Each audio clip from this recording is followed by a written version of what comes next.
Sa mahigit 5 dekadang pagpapahirap at panlilinlang ng CPP, NPA, NDF sa mamamayang Pilipino, ang mamamayan ay mulat na.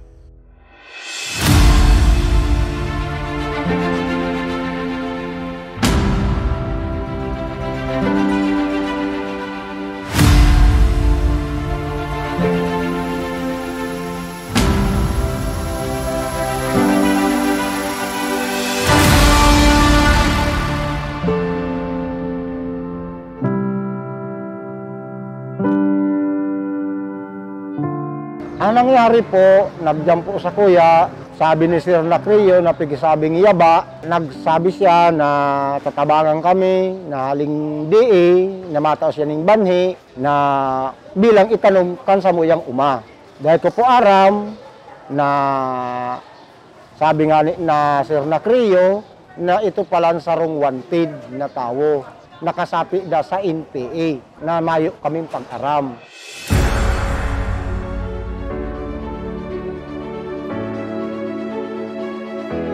Nagduman po sinda sa harong na sabing maurulay-ulay na meeting na pala na may akong pag-aram.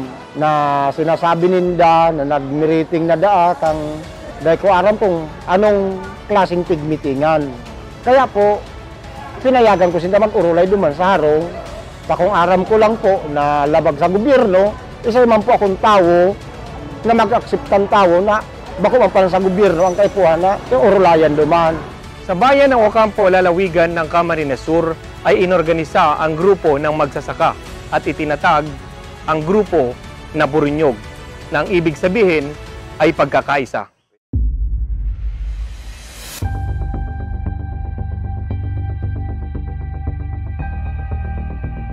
Punta ka dito sa bahay kasi may meeting nga, sabi ng ganon.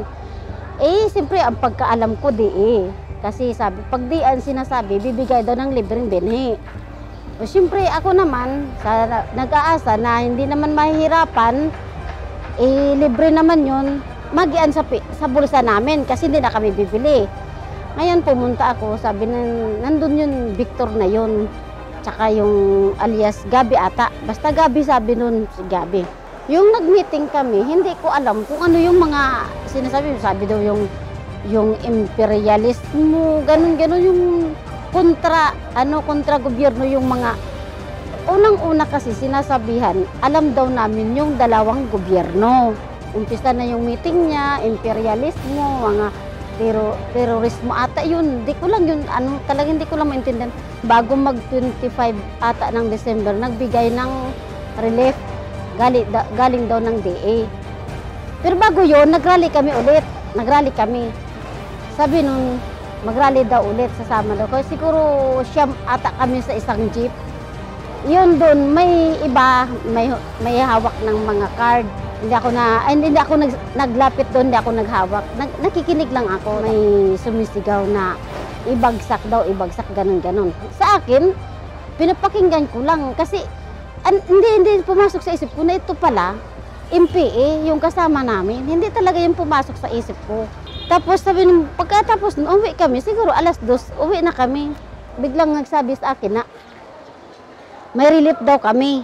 May binibigay daw ng relief galing DA. Di siyempre, punta din ako doon kila Kagawad Flores, pumunta din ako, kukuha din ako ng relief.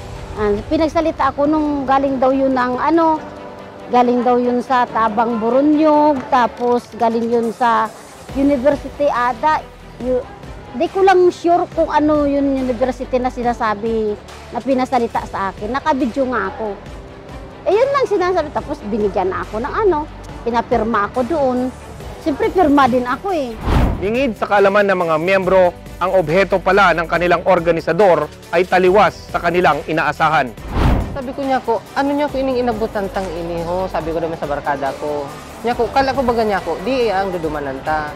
Tanya ko, ako niya ko bilang SK, kagawad kang barangay Hibago, taro man akong paraoma, kaya ako minibatay mo niya ko, na mako aning binhi.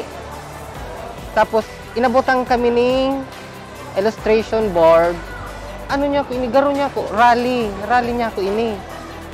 Parehas man po kami nagngaranganga pag-abot mi duman sa Kapitolyo, na rally na po pala sa abutan mi.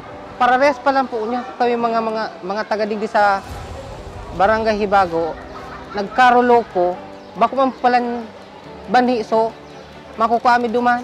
Ito palan, panluloko man sana. Bako man palang binhi so kuanan mi. Ang desperadong hakbangin ng pag-organisa at panlilinlang ay nabulgar ng pangalanan nila ang kanilang organisador na si Victor Pahate.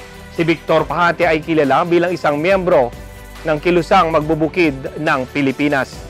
Its biggest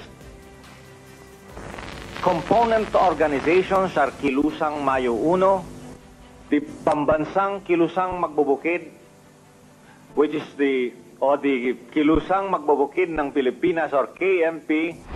Base sa datos ng 9th Infantry Division sa Rehiyong Bicol, ang pamunuan ng CPP, NPA, NDF ay pabagsak na. Kaya naman hindi nakakapagtaka na gawin nila ang mga ganitong desperadong hakbangin. Sabi ni Sir Creo, pumunta kayo ulit dito, susulat kayo ng bilang ano nyo sa isip nyo, susulat na kamo na kayo hindi na sasali sa ganyang mga organisasyon no, kung hindi galing dito sa barangay. Noon, yun na, doon kami nagkausap ni Sir Creo. Doon naliwanagan yung isip ko, doon gumian yung dibdib ko. Sumusumpa talaga ako na hindi na ako sasali ulit. Ang Retooled Community Support Program ng ating pamahalaan ang siyang naging daan para matulungan ang mga kagaya nilang biktima ng panlilinlang. Dakulang pasasalamat ko po sa Philippine Army, nakumbakong dahil sa inda, siguro po na-brainwash na kami.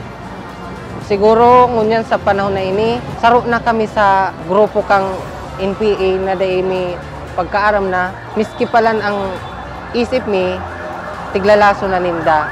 Kaya dakulang pasalamat po sa Philippine Army. Doon ako naliwanagan, doon ang laking pasalamat ko sa grupo ni Sir Creo na ako nakatulog ng mahimbing.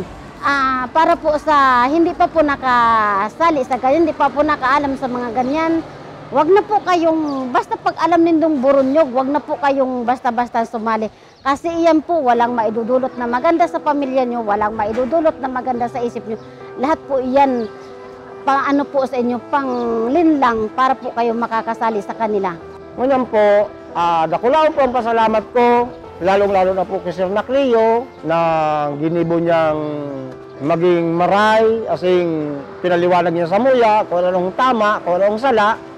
Kaya po kami ngunyan, nangangako na mayo na po kaming akseptaro na tawos sa muyang pagsadiri na rin nag-aaraman sa muyang kapitan. Sila ang ating magsasaka. Sila ang salamin ng kasipagan ng bawat Pilipino. Tulungan natin sila.